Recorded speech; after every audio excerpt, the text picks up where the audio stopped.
Don't be stupid, boys. Turn off Clyde, support your side.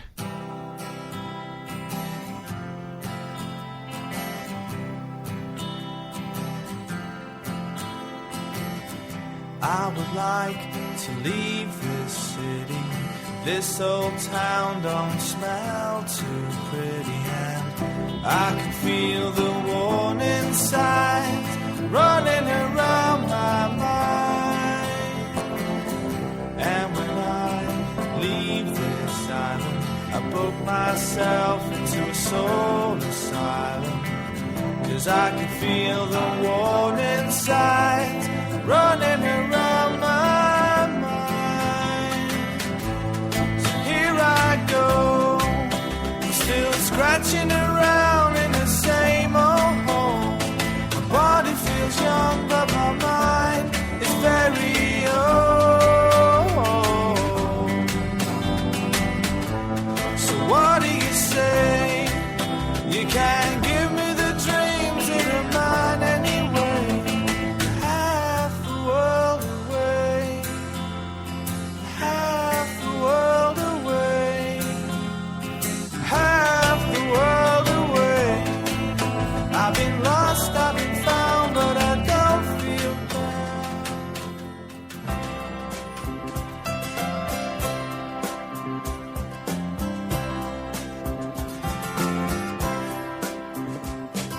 Georgie, your love reminds me of a song.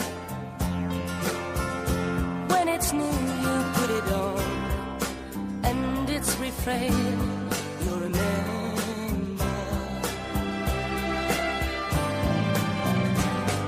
Georgie, but when the song's been often played,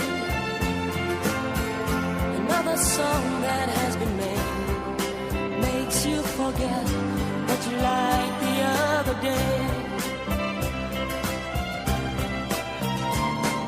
Georgie,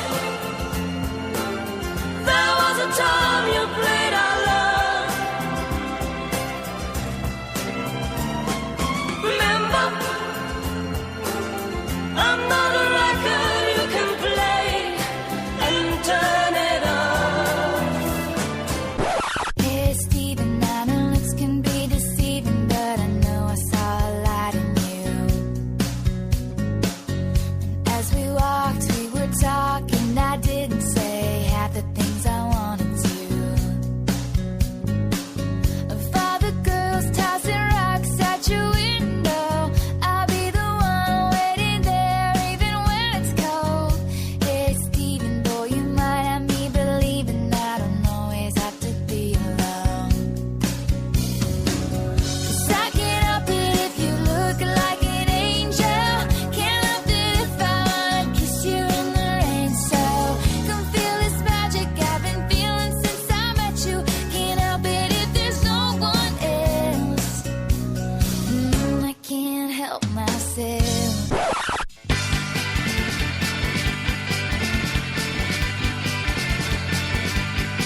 Good day, good evening, good afternoon, or good morning, wherever you are in the world. You're listening to the Half the World Away Celtic podcast from Hail Hail Media.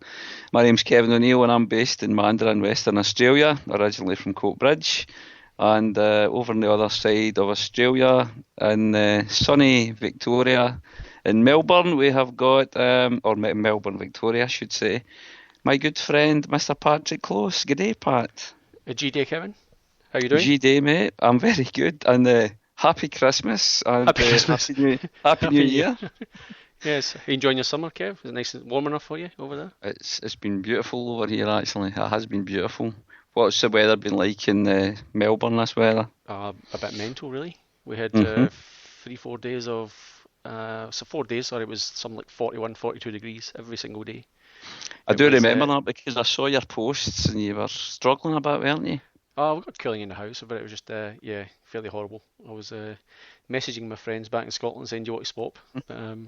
There's a good friend of our supporters club and good friend of mine, Colin Kennedy, he's going, here's a weather forecast. It's pure roasting in Melbourne and pure fucking freezing in Glasgow. So absolutely. That was the way it was. It's cool. It's a lovely 24 degrees and it's 10:15 at night over here, Kev, so... Just beautiful. It's all good. It's all good, mate. It's all good. That's the end of tonight's weather forecast, so let's move on. Well, we've had quite a little break. I was just checking up last night when we agreed we were definitely going to be doing a podcast tonight. I was just checking the last time we did one, and it was the 13th of December. I know. Kev, are you sure we're actually having a podcast tonight? It's definitely on tonight, is it? I hope so. Have you sure pressed the right... It's not last night. It wasn't the night before. And I'm curious because you seem to get a bit mixed up with what nights of the week it is. What happened there was I was travelling away up to Newman, which is people in WA will know as the back of beyond. So you can get your days confused very easily when you're up there and you're getting up at ridiculous hours of the morning and flying back at ridiculous hours of the day as well. So, yes, I must admit I was a day early with that part. I was getting quite excitable. Yeah, well, Kev was actually tweeting me. He SMS'd me I think, at half time saying, "This is a brilliant game. I can't wait for tonight's podcast." And yeah, got that wrong, didn't I? So yeah, I think I caught you out there, Kev. So, but yeah, we're definitely having one tonight. So yes, we are. Here we are. Now, enough of that shenanigans. It's the good old transfer window time, and that good old transfer window will be slamming shut round about midnight. Back home in Scotland, in the UK, and there's already been some activity. It might not have been, some of it's been maybe anticipated, some of it not. Some of us have been thinking, oh, I hope this happens, I hope that happens. Some of us have been thinking, I hope to God this doesn't happen, but maybe it will. But since we came on air, and if you heard the little intro, Pat pulled that together. Oh, must have been about 8 months ago now, but you were quite accurate with some of it, Pat. That little intro that you did there. First tune, fair play, Georgie. I got that. I made the link with that one. Georgie's still there as far as I'm aware. And that song, Kev, that was from a group called Pussycat. Ah, yes. From 1976, yeah. Classic song. Check it out on YouTube if you like. It's a Pussycat. It's called Georgie. Georgie. Okay. Yeah, that's how it went. Now, second song, I had to listen to this twice because I couldn't make the link at all. Now, that song, was it called Stephen? Yeah, I've got to say, I was scraping the bottom of the barrel. Very scrapey bottom of the barrel. There's not many songs about Stefan. Well, there needs to be. So if there's any ABBA, anybody from ABBA listening out there, get on. And I know he's Norwegian. Don't do the Norwegian-Swedish thing, anybody out there. But if there's anybody from, maybe AHA then. They were Norwegian, weren't they? They were, yeah. Morton, what's his face? Make a song yes, called Stefan so that we could maybe play that in another intro at some point. So who sung the second song, Kev? Did you know? Did you spot the voice? I couldn't tell you that now, Patrick. Tell me. Educate us. Some chick called Taylor Swift. No idea. Oh! Swifty Taylor. I've heard of her. She's quite modern and hip, apparently, I think. Well, that's me out of the question then, so, yep. Right, okay. Now, the third one, that was all fine because we do love her in Spiral Carpets, Pat, and that was Joe. And I must admit, I'm quite sad. I know it's been on the cards and all the rest of it, but I'm quite sad to see Giuseppe going, actually. He's one of these guys that he's become a good sell. I think we'll talk a little bit more about it later, but I'm quite sad to see Joe going. But anyway, cracking song though, cracking song. I've got to say, I've been trying a few times to get a bit of music from our era, Kev, onto the start of the show. But that was that was a good. I took an opportunity. It might be the last chance. It was good though. And finally, never heard that song in my life, but I believe it was by Jack Black and Tenacious D. It was. A song called Lee. Now, I'd love, whatever we think about the signing or potential signing of Lee Griffiths, it looks as if it's going to happen very shortly, possibly while we're on air, if it hasn't already happened. We'll be signing Lee Griffiths, and I would love if the Celtic fans managed to actually sing that song on the terraces. It would go down a treat. It's a challenge to anybody out there. If they could make that the Lee Griffiths song, it would be quite something. Do you agree, Pat? Yes, are you there? yes. You're listening yes, to I'm me? here. I'm still here. Yeah. What? I'm still here. Yep. It seems I'm the only one. Is anyone listening? Let me just check. Is anyone? 11 people. There you go. Crying out loud. Well, I sad better get individuals. down Have you to got the- nothing better to do apart from I know. listening to us talk about transfer deadline days and Windaes and You poor Jesus. buggers. But anyway, well, that was a bit about the intro. So it's obviously we're going to be talking a little bit about the transfer, and maybe while we're even on there, there'll be some more business done, and we'll certainly be discussing the outgoings and the incomings. We'll also hopefully talk a little bit about the Celtic Killie game the other night. We'll also hopefully talk a bit about the fantastic clean sheet record that we've got and we're continuing to have just now. And there's going to be a few other things we'll talk about as well, I'm sure, Pat, as the show goes on. Who we want out, who we want in, all that kind of stuff. But I guess for all you 11 listeners that are out there, in case you're just waiting with bated breath, if you want to interact with this show tonight, bear in mind that you're listening, so it's live right now. You can interact on Twitter, that's probably the best way. You can send a little tweet to @halftheworld88. So if you get any little questions, any little comments, any observations, anything you'd like to say about Lee Griffiths coming in, Joe Ledley going out, or any other potential signings or rumours you've heard, let's hear about it and we'll have a little chat about it. If you want to actually have a chat on the show, you're more than welcome. It's only myself and Pat just now. We were hoping Martin Kelly would be joining us tonight, but apparently his kids are playing up. Never a good thing. Let me quote Never a Kev, good just thing. that tweet. It says, not tweet, the SMS he sent me. Kids screaming, start without yes. me and I'll try to join you. Wonderful. Martin I Kelly can says, I can sympathise, but it's 20 past 10 Oh. at night. His kids should have been in bed hours ago. Seriously, what can- sort of father is he? I Unbelievable. can sympathise with the poor guy, but we'll question your parenting skills anyway, Martin, just for the hell of it. Liam Carrigan, regular Liam, he's not around either because he's got a banquet he's A attending. banquet, yeah, he's got a banquet. How can you have a banquet in Japan? In What's that all Osaka. about? Heavens Yeah, to- you ever been here? You know, Osaka's very industrial. Jeez, there's no class here at all. A banquet? Really? Unbelievable. Anyway, so it is. It's just Patrick and myself. So please feel free to join us on Skype to join some banter because it has been a little while since we've had a podcast. So yeah, we'd enjoy hearing from you all. So if you want to Skype us in, again look us up. It's Half the World 88 is the Skype name. That's Half the World 88. So yeah, come on and show and just join us, and we'll have a little bit of banter. Well, the two Jims I know are listening. Jim Kinlan's on his way home, apparently. He's not home. Oh, So, hello, Jim right. Kinlan. And I know Jim Renix is listening. And I know he's Oh. online.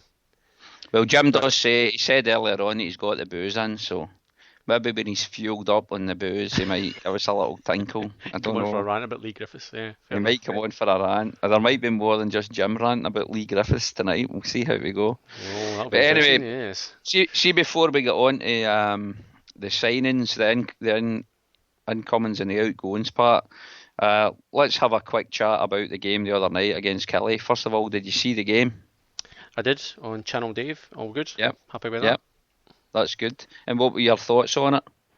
Yeah, I was pretty happy. It was very sort of professional, good passing. It was a good tempo. I don't know about you. I just every time Kilmarnock can hear a goal, I was kicking myself. You just don't want to lose this. You just wanted to see the record broken, you know. Yeah, So, yeah, yeah, it was just good. I mean, great game and stuff, and obviously a couple of good goals and a couple of dodgy goals. The OG and Baldy's. Yeah, we'll talk about Baldy's goal in a minute, but yeah, yeah. the referee, seriously, did you see Yeah. some of the I did. the I did.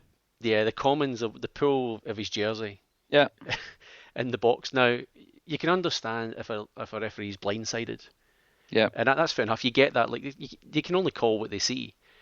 But if you see someone, like, it couldn't have been any more than 10 yards away, and you clearly saw from the angle behind the goal the pull in the jersey, and you saw the referee in the same picture, and he had a clear view of it. I've got no Yeah. idea how on earth you cannot give a penalty for that is beyond me.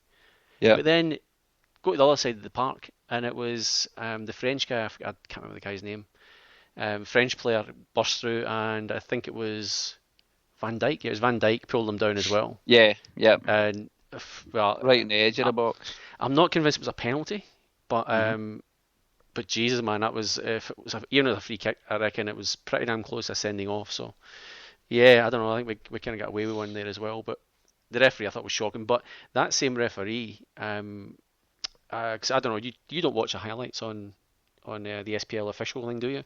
The other games. Sometimes, occasionally I do.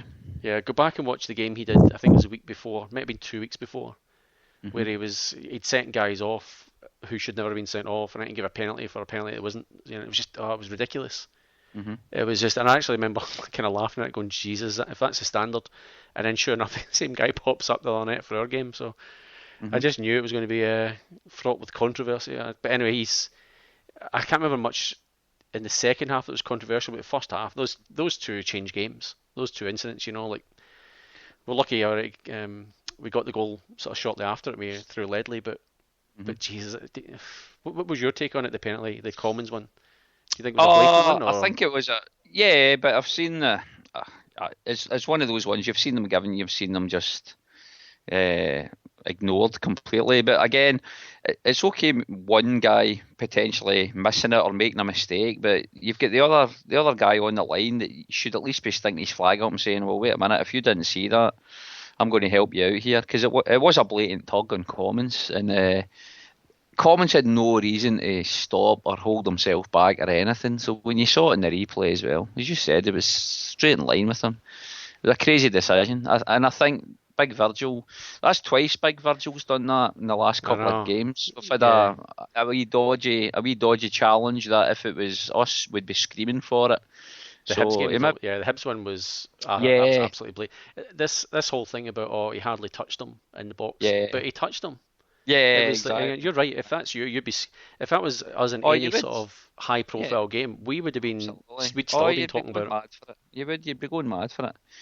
But it's funny though, because you're right. I think the ref had that. They were two really bad decisions. But see, when you look back on the game itself, and I suppose you've got to give both teams credit, Kelly as well, because there was hardly any fouls in that game. There was very limited stoppages in that game. The whole game seemed to flow, because I remember when I was watching it and it was coming up to half time, and you know they're saying on Celtic TV coverage that there's no injury time, and sure enough he blows it, and there wasn't any, because the ball was in play a hell of a lot. There wasn't many stoppages, and that carried on into the second half. So for all the ref got a bit of stick, the game certainly flowed. Not so much because he let things go, just because both teams were just interested in playing football. And I was going to say that's as much to do with the players as the referee, but yeah, no, that is true, and especially when you've got guys like Pascali who's got a ridiculous amount of bookings. If the game can flow when he's playing, I think he still picked up a booking later on in the game, right enough. But in terms of the performance, I thought we were knocking the ball about superbly well in the first half. Took us a little while to get going in the second half, but again, fully merited win. Chris Commons not on the score sheet for a change. I thought James A. Forrest did superb for the first goal, and he'd actually threatened and created a couple of things prior to that as well. He obviously got the the second goal, made the second goal with that deflection as well. Ledley took his first goal well. But the second goal from me, Forrest, again, he made that on the right-hand side. I thought Charlie did really, really well for his effort as well. Got himself in a really forward position. Took a good first touch. It was good balance. I mean, it's because he was kind of backing into it. So, and he was very unlucky. He took it really well. Yeah, he was very unlucky just before that when he hit the post. And then big Baldy goes through at the end. Not the best of strikes. I think the keeper made a bit of an arse of it, but not the best of strikes. Seriously, not the best of strikes. That is going to be. I reckon that's one of the worst goalkeeping mistakes I've seen. I've seen a lot worse. That's up there with the. Who was the guy from Hearts? The guy that punched the ball in the goals. The guy that went to Sunderland. I forget his name now, but Craig Gordon. That was the Craig Gordons. But I'll never forget. That was a cracking. Actually, I need to tell you that one. Remember the Craig Gordon? That's the one that I think it kind of hit the post and came back to him and ended up punching it in the net. I know you remember, but that was many, many years ago at Parkhead. It was like a last-minute equaliser. I think it was. Hearts were winning. I think, at that stage. I do remember that because I was getting corporate hospitality that day, mate. Lovely. Well, last-minute goal. We showed the game. This is again, I don't know how many years ago. It'd be 5 years ago. And this was we used to show the games in a place called Father Flanagan's in sort of Collingwood area of Melbourne. So, and sure enough, some Hearts fans turned up that night. Just flipping nutters. Anyway, so these guys kind of turned up. I'm just going to add Martin to the call just now. I don't know if Martin will overhear this, but anyway, so we're watching the game, and obviously Hearts scored, and these guys, we didn't know they were Hearts fans, but obviously Hearts scored, and they went flipping bananas. And there was about flipping 30 or 40 of us all kind of standing there watching this game. It was like a Saturday night, I think. And these like 3-4 guys all started going mental, and right in front of the screen, we were just going, oh, Lane, it's going to be trouble here tonight. Yeah. So they're singing during the game, Scotland's number one. Scotland's number one. Craig Gordon. See when that goal went in, when he punched in the net. Oh my God, these poor guys. They just took the absolute biggest biggest ribbon. Embarrassing. Oh Jesus. What can you do? They couldn't leave. They had 20, 30 Celtic fans round about them, all pointing at them and laughing, and they just sat there, finished their drinks and off they went. So it was Scotland's number one. No, forget it. And Martin's just joined us. Can you hear us, Martin boy? Can, mate. How are you? Not too bad. How are those screaming kids? Oh, excellent. Magnificent, mate. Magnificent. It's a gift that keeps on giving. It really is. It's the gift that keeps on giving. I was all set, and then suddenly, screaming kids. So so I'm here, and I'll be honest, boys. I could be cut off at any moment with screaming children. So yes, but anyway, I'm here. How did you quiet them down? Was it drugs or was it threats or both? It was love, Pat. Oh, well said, Martin. If you got them wrapped up in cling film, you've got them stuck in the fridge to keep them fresh for later on. You'll let them out later. That was never proven in a court of law. Well, Martin, it's good to have you on anyway, mate. It's good to have you back. Good, mate. It's good. Happy New Year, Martin. Happy New Year. Now, there is a rumour that these podcasts go so long that they actually go into, like, we're Chinese New Year, so I'm wondering if they're going to the next Chinese New Year. Well, I was just meaning Happy Normal New Year. I wasn't even referring to the Chinese New Year. This is just the first podcast of 2014 for the Half the World Away crew. Yeah, but it could go into the next financial year, the time they go on. But anyway, no, Happy New Year to you as well, mate. How is sunny Perth? It's good. It's very good, Martin, yeah. It's equally sunny as Melbourne's been recently. Melbourne's been slightly sunny, yes. There's been a little bit of heat here, but no, it's all good. A little bit of heat. It's going to be 35 tomorrow and 41 on Sunday, Martin. I don't think that's a little bit of heat. That goes beyond little. It's no funny. You forget, I lived in Govan Hill for a while. It was pretty hot in Govan Hill for a while. Sure. So. Martin, you've probably joined us at a good time because usually you don't get up to watch these ridiculous time of the morning games. Did you see the Celtic Killie game during the week? No. Right, there you go. So you did join us at the right time because we're near enough finished talking about it, and then we're going to talk about the transfer deadline stuff. Yep. Good. We were just have we finished talking about our glorious 4-0 victory? I don't. In fact, we shouldn't, because we should have a quick chat about this fantastic record that we've equalled and we're hopefully soon going to surpass. Well, let's just go back to the previous two games. I reckon couple of cracking saves from Foster. Yeah. That's true. I think he did the same similar sort of things in the Hibs game. The Hibs game. Yeah. Sort of, saved us there as well. And you think about it, I think it's because you think about the amount of chances that have happened from the other teams in these games. It's kind of unlike us a little bit in recent times. You know what I mean? But it's that many chances have been created. So that's why I was kind of glad that they kind of they actually if they matched the record or if they beat it, I can't even remember now. I know it's no, they've equaled that one. Yes, they've equaled it. So still, yeah.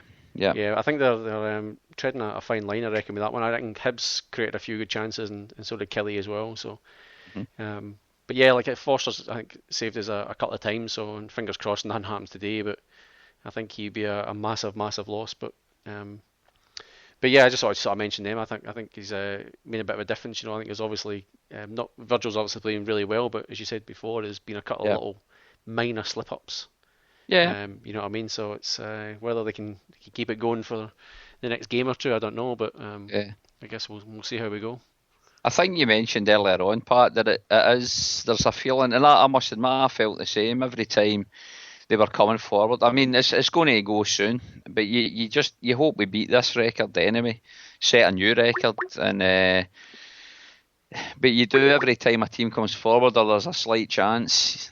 You're really just wanting them not to score. If you're usually 4-0 up in a game, you usually want to keep a clean sheet, but it's neither here nor there if you win a game 4-1. But there's just that feeling right now that you just don't want to score a goal. But you're hoping that the likes of Forster and the defence, and then not just the defence, but your midfield and anybody, because as they always say, you want to defend from the front. Yep. You hope the whole teams get that same mindset just now and really push for this record just now, because that is something special. They don't come about very often. We've also got 3 home games coming up as well, so you'd like to, if they're ever going to sort of really beat it and extend it, you know what I mean? It's St Mirren at home. I mean, you'd think they could, beat them sort of relatively comfortably. Well, not comfortably, you know what I mean? But they'll sort of certainly take care of them. But Aberdeen at home, the Scottish Cup. I think that's is that 2 weeks away? That's next week, isn't it? Yeah, next week. So it's right. St Mirren. Is it St Mirren Sunday? Sunday? Can't remember now. I'm going to check fixtures, but next game it's definitely St Mirren at home. I can't remember if it's Saturday or Sunday. Is it's definitely Sunday. Yeah. And then Aberdeen, the Scottish Cup the following week as well. So I think Aberdeen they'll apparently bring a good crowd down as well. So it's that'll be an interesting one there. They're sort of not playing too badly either. So. Anyway, I think we've been joined by someone else, Kevin. We have. I'll come to you in a minute, Martin. But we've been joined by he must be full of the juice now. Good old Jimmy Rennox. Happy New Year, Jim. Happy New Year, Kevin. What's happening? Stuff, mate. Stuff, and loads of it. Jim, did you see the game the other night against Kelly? I did not, mate. I think the last game I seen was the St Mirren game a few weeks ago. That was the last one I seen. So I can't even comment on that. Disgraceful. But, however, you'll still have an opinion on our fantastic run of clean sheets. Do you think we're going to beat this record? We've equalled it, the one from 1921 or 23 or whatever it was. But are we going to go on to our next game and keep another clean sheet? Set a new record? Honestly, it doesn't bother me. I would rather see us playing some nice football. If we lose a goal, we lose a goal. I would rather see us playing nice football. It doesn't bother me. As long as we win the game. If you'd have seen the game the other night, you'd have seen us playing nice football, Jim. Is that right? Well... honestly, we played some good stuff. I'll take your word for that, mate. We played some decent stuff the other night. We were knocking it about, not too bad. Okay. Martin, what about yourself? Are we going to set this new record? Look, it's nice to set it, but... Look, I think we will, and I think it's good. That's you jinxed this, Martin. That's you jinxed this. No. Yeah, I'm the guy that's come out with that we're going to hump teams, and you lot have all said no, and then we've humped them. So I think we're going to do it. I think we're going to do it well. Look, I think this is good to keep the momentum going and to keep the interest going, because the league's looking. We're looking okay in the league this year. I'm not overly confident that we would, we'll win the league this year. But at the start of the season, I'd be happy to be in this situation that we are now. Are you saying that with your tongue firmly placed in your cheek? you never know what could happen. There could be that Devon Lock thing of you're romping away and then fall over. So I'm just. Are you serious, mate? Are you honestly serious? Look, you don't want to count chickens. You don't want to count chickens. You know. Right, wait a minute. I'm going to throw this open to the rest of the boys here. I'll come to you first, Jim. As Martin Kelly, he's suggesting that we might not win this league. What can you say, mate? I mean, what can you say to that? Martin, what have you had to drink tonight? Mate, it's only beautiful Melbourne spring water. That's all I've been drinking. I want some of that then. Look, odds on, we're going to absolutely hump it, but you don't want to be the boy that's going to go, we're going to hump it and then fall away. But look, we're looking very good, but you have to keep momentum going. That's why I think it's good that we go for these records and keep it going and keep interest going and keep, as I said, keep some momentum. And you also want to have the boys going, right, let's do it for each other, get the team nice and tight and right, let's do this, let's do it for everybody. So yeah. Okay, look, Kev, there's certainly, I think one of the good things about it, there's certainly a bit of an edge at the moment, don't you think? There's a bit of an edge to the way the team's playing. Because of the record thing. That's what I was going to say, because we always go on about there's no competition, there's nothing to play for, blah, blah, blah. When you're chasing historical records like that, you hope it gives the players something to play for, it's something to go for, and you would hope that they'll want to go as there's the two targets I suppose that are there, and they are achievable. It's going to be very difficult, but they are achievable. The first is break this record with the clean sheets.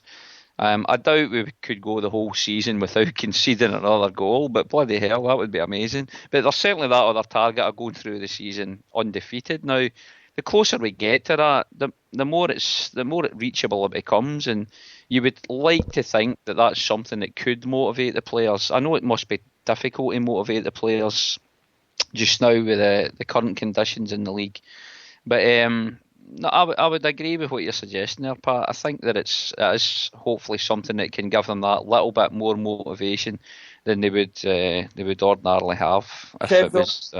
Sorry, Kev. The only thing I'd say is to actually go through undefeated in a season there takes a fair bit of luck with that. It takes absolutely. Dodgy penalty with a minute to go. There isn't just that I'll be honest, that crap night and I was going to say at Tynecastle, I always remember Tynecastle being terrible, but I can't see them putting one over us on this issue. But that the dodgy night in Aberdeen with the rain coming horizontally from that replayed game, and we've played on the Sunday and we're up there on the Tuesday or something. That's that's when, if you can win those games, you can keep going, and then obviously how well, and this is probably a good thing, how well does the other boys deal with the pressure of, right, that's it, we're getting closer, 5 games to go in the season, we're undefeated. Do you want to do it? Do you? Because we are hopefully going to be in the Champions League. We'd have to go through the qualifiers next year. You want the boys with a bit of pressure. You don't want them. Absolutely. League, Absolutely. Kevin, I'm going to disagree with you about the motivation. If you play for Celtic, you should be motivated for the start. And if you can't get motivated playing for us, well, you shouldn't be there, to be honest with you, mate. It should be enough to pull on the hoops and play for us. That should be motivation enough. But Jimmy, I reckon, see if you're talking about the likes of ourselves or Celtic fans, we know ourselves that that's the case, right? But with some of the players that we bring in, we know they're not Celtic supporters, so we need to turn them into Celtic supporters. So pulling on the hoops to a lot of the guys that we'll sign, especially the foreign players, they're not going to understand that, Jim. That signing for Celtic's like signing for any other reasonably sized club. They don't get it. So I know what you're saying. If it was any of us, or if it was a Peter Grant or a Neil Lennon or somebody like that again in those eras, definitely pulling on the hoops should be able to motivate you as a Celtic fan. But some of the guys we bring in, you'd love to think it, but I don't think it's the case. You could say the same with guys signing for Barcelona and things like that. Pulling on the Barcelona shirt should motivate you. Maybe it would to an extent, but I think it's changed days. I'd love it if we could have a team full of die-hard Celtic fans that were all quality players, Jim. And then it wouldn't be an issue at all. But I think just the way it's set up just now, and it must be difficult to motivate a team like ourselves that's running away with the league and potentially could run away with the league for many more seasons to come. I think also if you, and like I totally agree with you, Jim, but you know, when you've got somebody like Ledley potentially going to Crystal Palace from us, you know, that's when you start going, well, how, you know, and I think I'm actually I'm a big Ledley fan sort of thing, but you know, if he was one of us, you're not going to go to Crystal Palace away from Celtic, you know. But he's a guy that, you know, I'm assuming it's for more money and stuff. And like we've all had that conversation where, you know, you're at your work and the boy across the road offers to treble your wages or double your wages, you're gonna look at it type thing. But if you look at, you know, going from say like Champions League football to Palace, you know, he's probably, you know, it's not for football that he's moving, you know.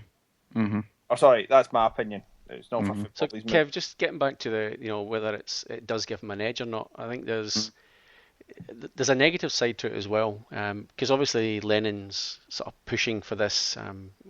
I guess there was a couple of targets and historical achievements, I guess. But you think obviously the goals thing, but then, you know, eventually that will happen. Somebody will score against us, and that's that one over. But then he's got the whole thing about going through the season unbeaten. Now, sounds really fantastic. Like, again, it's a major achievement. But seeing the negative side of it, looking at again, if you're a neutral fan looking at it, it means that if there is that sort of edge on it, and he wants to try and make that really achievable, then there's less chance of him sticking in the young guys.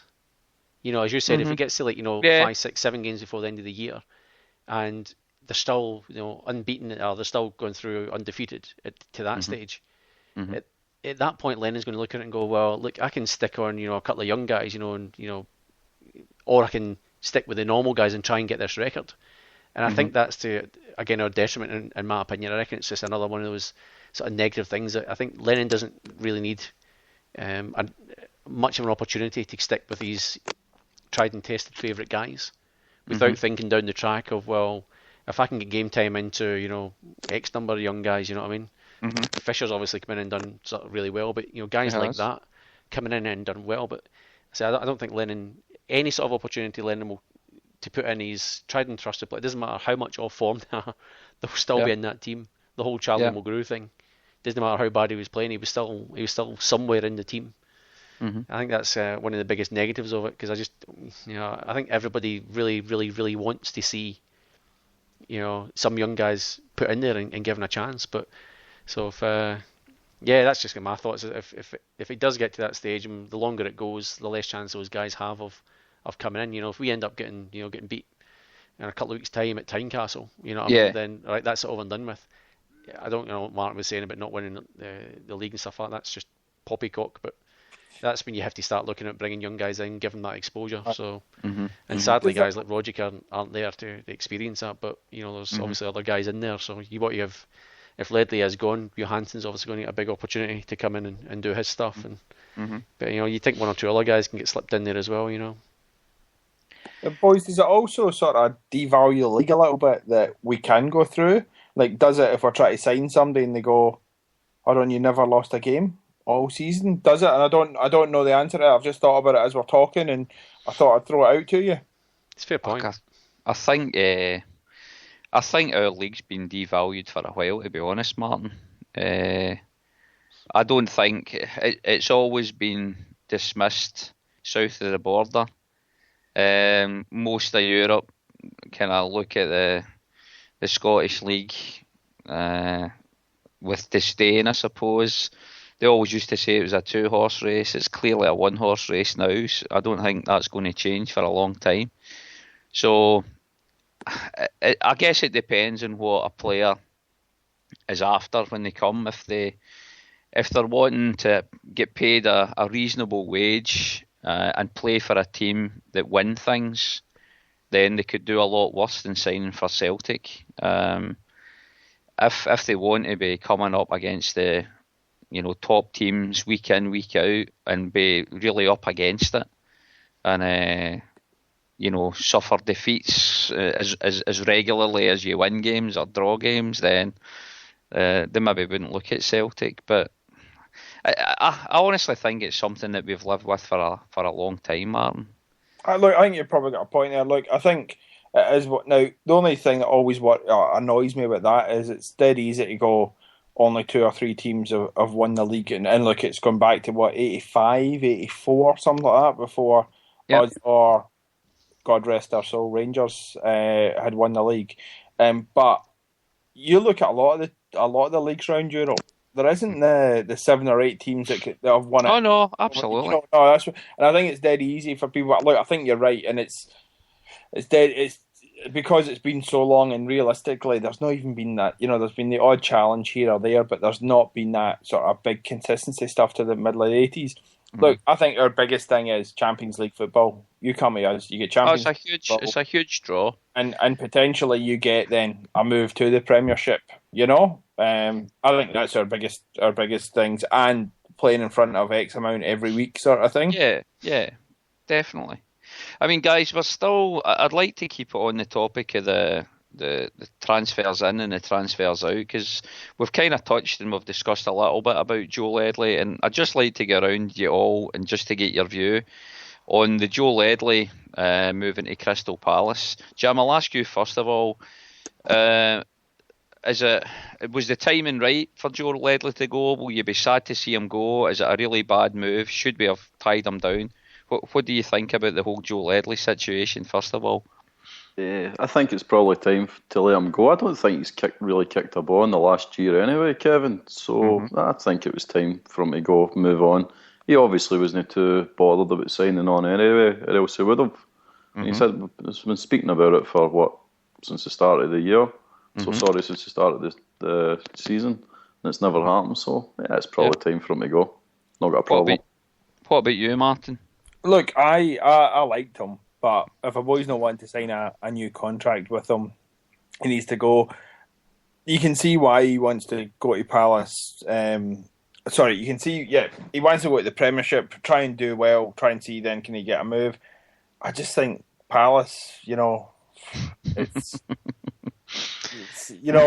nothing against Palace, and potentially my Twitter account could be getting smashed tonight because we're Palace fans if they're listening to this, and nothing against them. But really, you want to leave Celtic to go to Palace? I don't even know, where are they in the league? Where are they in the Premiership? What are they looking like being safe this year, or are they going down? There's 2 things I don't know about that, Martin. I don't know where they are in the league, and I'm pretty certain that there's no Crystal Palace fans listening to this podcast, so I think you might be safe, mate. Mate, there might not. But maybe not. Who knows? We'll find if you're a Crystal Palace fan, please tweet us in at Half the World 88. Let us know what you think of your new signing, Joe Ledley.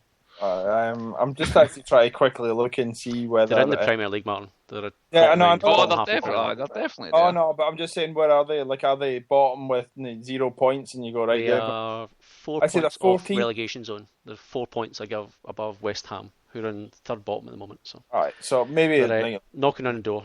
All right, maybe Ledley's thought is like, go there, stay up, get another year in the Premiership, and then see can he get a better move.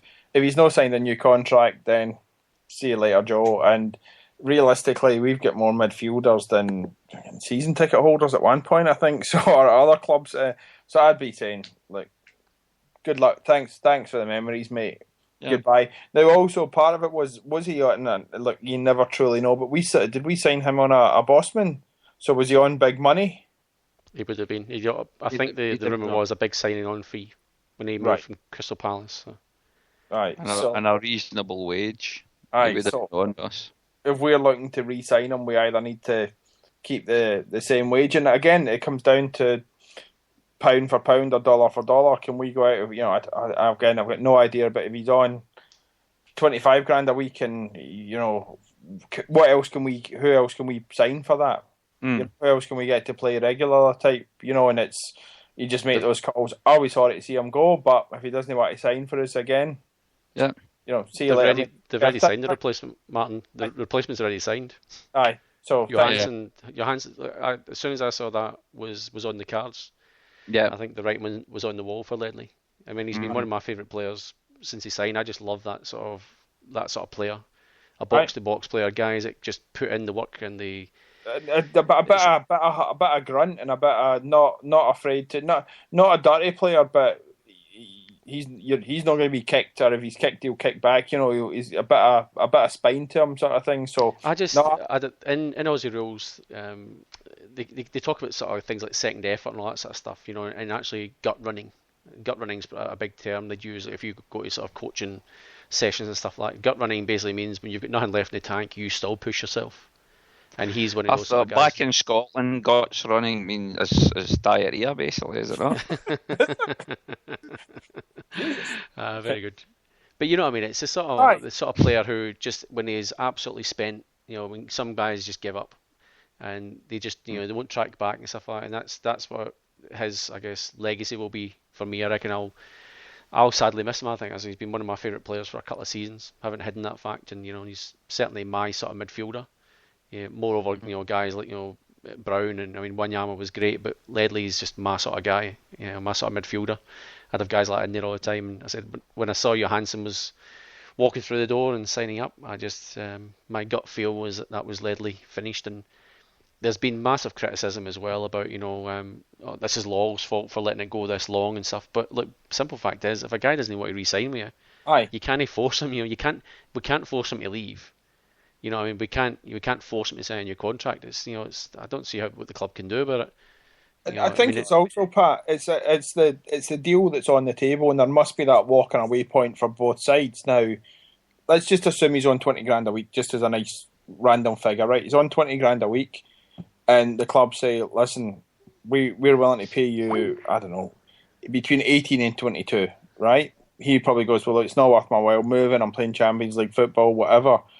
But there's a point where, you know, we offer 15 and he goes, "I'm not that interested." Or somebody else comes in and goes, "I'll give you 25. Suddenly that starts being, okay. Now, again, these are all just made up figures, but you know where I'm coming from. Lawwell has to balance the books and has to try and it is that, okay, we pay him 25. Who are we dropping from the squad, or who are we cutting?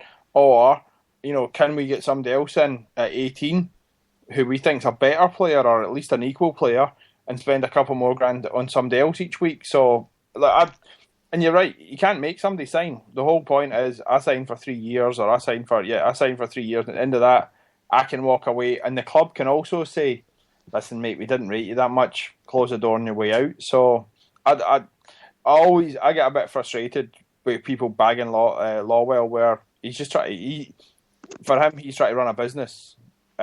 Which just happens to be a football club.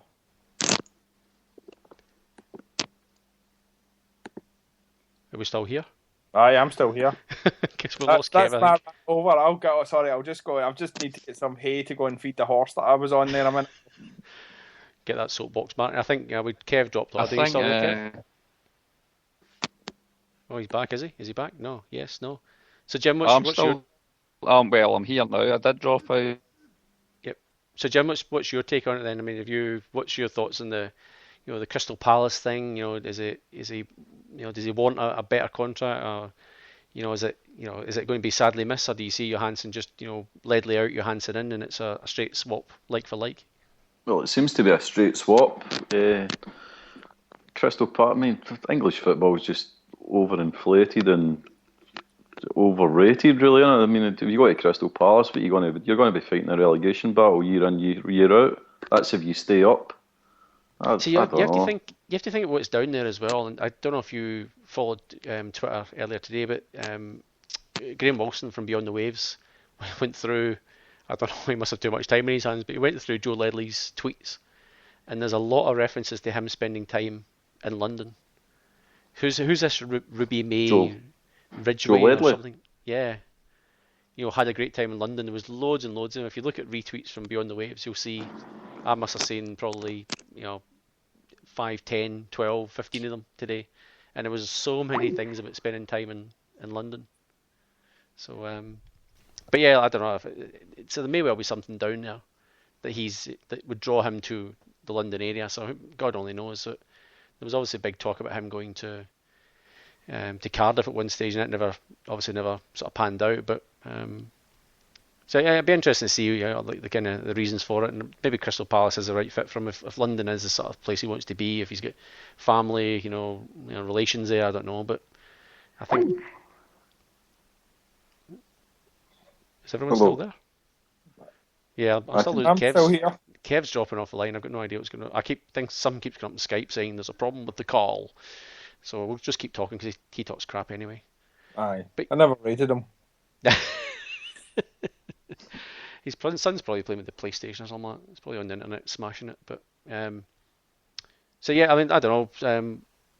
I guess what the next step is, and there's nothing really confirmed yet. I'm still sort of flicking on sort of news now and different things. It's mostly stuff about Lee Griffiths, so there's nothing actually confirming to say that Ledley's actually gone. It's just one of these kind of hearsay things, I guess. But if anyone sort of sees it, then yeah, certainly tweet it into us. Half the world 88 just messages and let us know if you see anything online. But it's kind of hard trying to follow the chat room and Twitter and all these sort of things going as well. So if anybody sees anything, yeah, let us know. But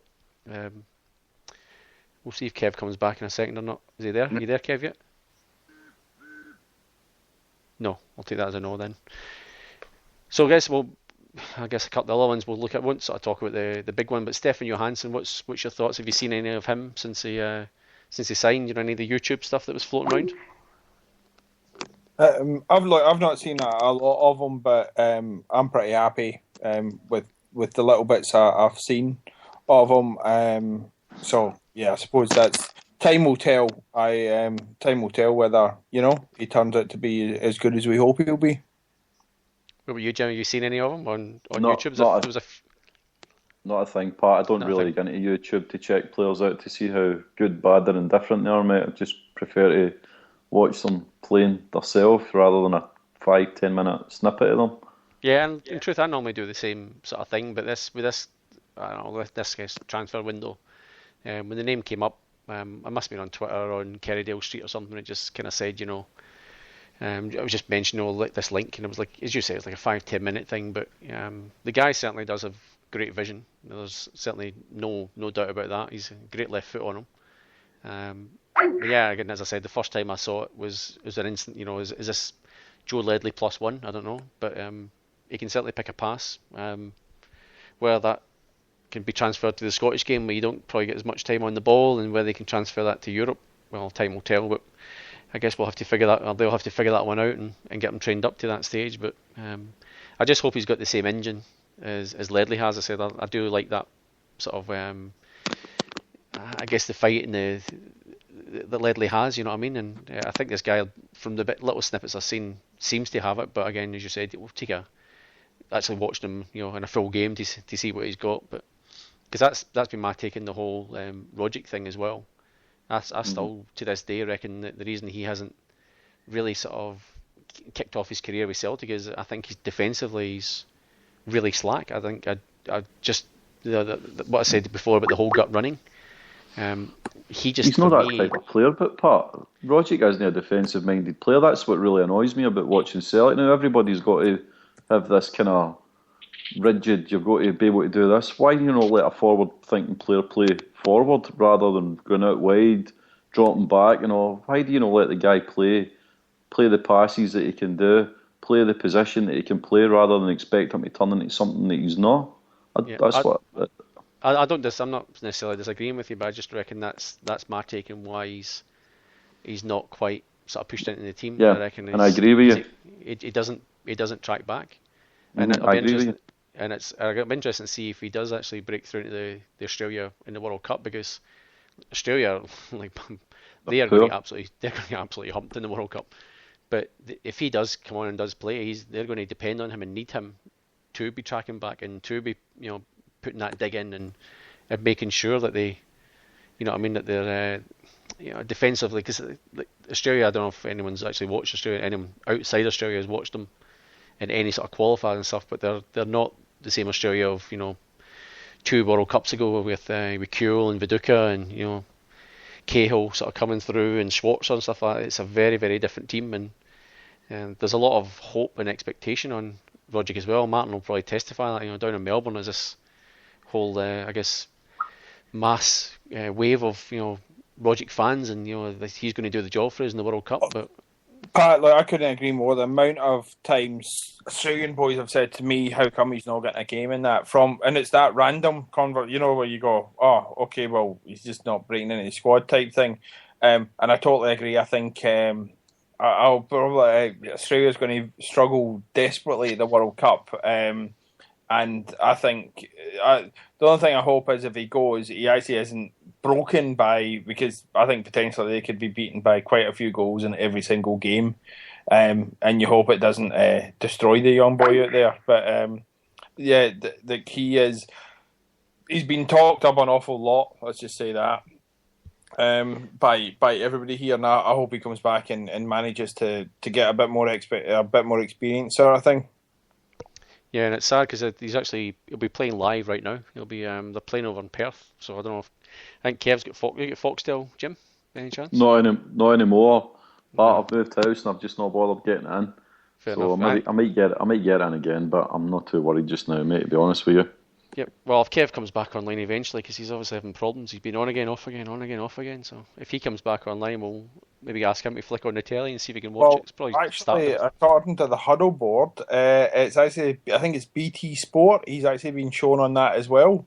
So if anybody wants to call in from Scotland and tell us how well he's doing in Perth, then he's shown up well according to Peter Kay from the huddle board. Peter Kay? Yes. But that's just the Peter Kay? Not the Peter Kay. A Peter Kay. Okay, just asking. You don't have to jump down my throat, man. I don't think I jumped down your throat. I just clarified my comment. I was just checking Channel Dave just to see if it was online there, but it's not. So, right, Kev, you with us? Are you back again? Can you hear me now? Oh, Jesus, your internet connection's shagwell, buddy. Hello? Oh, I don't know what's happened, mate. Can you hear me? Is that on the PlayStation? Is it in the Xbox or whatever? No, it's Kev. Have you been looking up those artistic websites again? That was enough for him. That's tipped him over the edge, Martin. He's out again? Yeah, he's gone. Obviously he has then.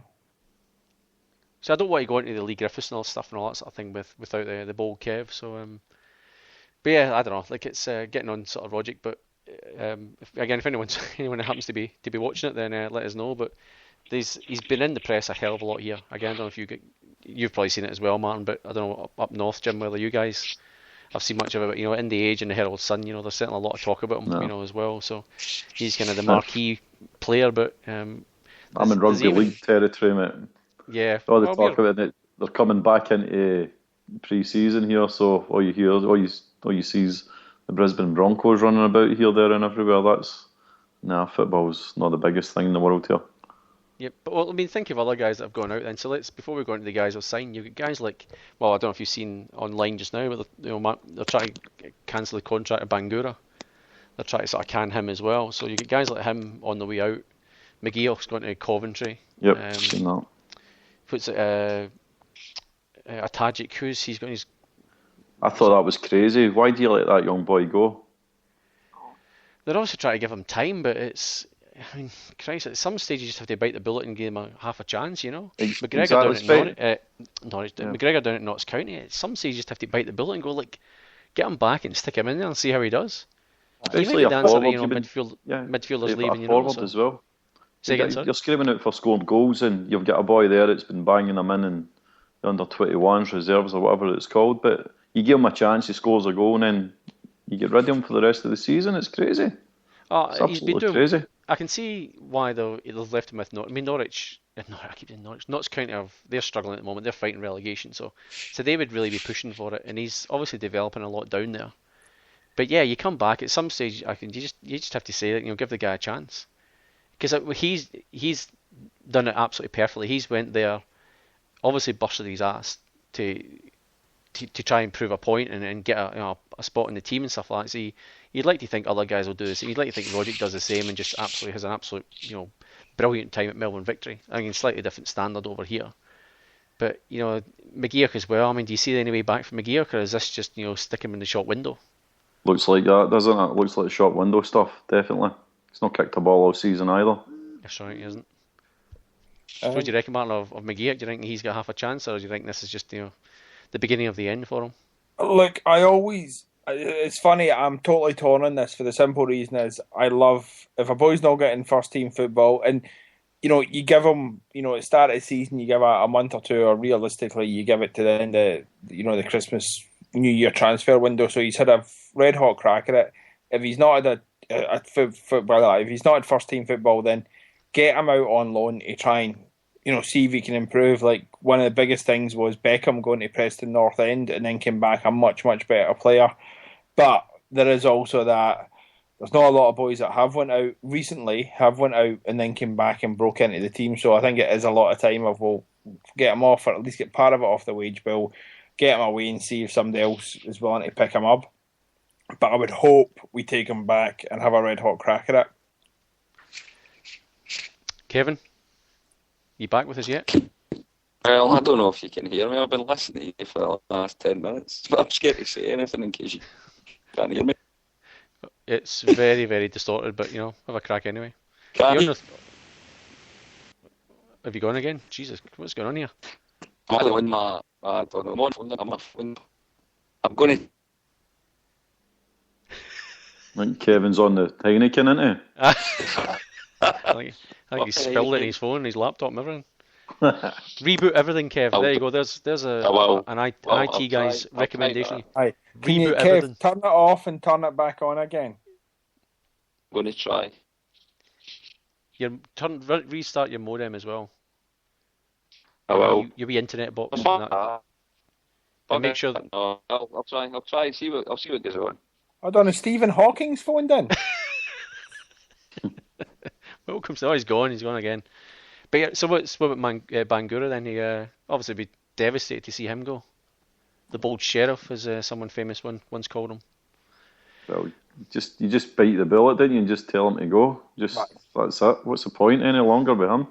Well, have you seen it? That's pretty much what they've tried to do. They've tried to they should. terminate his contract. So I'm sure he'd be happy as well, because it can't be good for him, eh? Yeah, I mean, obviously they'll have to do the payoff things. They'll pay off obviously a percentage of his contract, and either that or find another club and we'll pay part of your wages. How long's he been there now? Anyway, Pat, he must be there a good few years now. 3 years. Signed him in 2011. Yes, I would say probably 18 months, 2 years, as I guess. There was a thing online just before, like a news article. It does say he had 18 months of his contract to run. So yeah, it doesn't say when he actually signed, but I reckon he's probably been there 18 months, 2 years or so. But remember when he came in, there was a whole thing. I think he said himself, he's there pretty much for a stepping block to a bigger team, So well done. You did really well there, young Mohammed. But again, I think the writing was on the wall when he played against us. I think we did a podcast the end of that week after the game, and I was raging. There's certain ways you play against your employer, and there's and I can understand that it was tricky enough for him, but I just thought what he did was ridiculous. I think the whole diving stuff with Brown and whatever was way over the top, and once that happened, I reckon there was literally no coming back from it. No. And that was from a player's perspective as well as the fans. But right, is the boss back yet? Let's have a try this now. Is he back? Time. The boss? Who's that? Oh, that sounds a bit better. It does. Can you hear me? Yeah, what did you reboot? I sound like Stephen Hawking again. No. That was Martin, by the way. Not that I'm grassing, but that was Martin. I still think, hey, that was funny. I'll take that one. Well, you're for Airdrie, Kevin. So you all sounded like that in Airdrie. I wouldn't say that to Kev. It's part of living there. Okay. Well, he does sound like Stephen Hawking, he's right. Yep. Well, what have I missed, boys? Have we signed anybody else? No, we're talking about Mo Bangura, and I'm getting shot at him as well. So you'll obviously be devastated to see him. It's never a bad thing. I don't think. Do you know what? I want to just make a point. I know this is going back about 20 minutes, but poor boy. Yep, we hear you, Kev. You keep talking. We'll just talk over you. I think Jim mentioned the Ellen. No, I think the time is right. What's that? What's happening? Can you hear me? Barely, but it's all right. What did you reboot? Kev? Did you reboot your modem? No, I never bothered with that. It takes too long, mate. I just closed down Skype and put it up again. I try to get you on my phone as well. I try to come on Skype through the back doorway that way, but it wasn't happening. I don't think. Are you sure the Maybe I should PlayStation or your Xbox is off? You sure they're all shut down?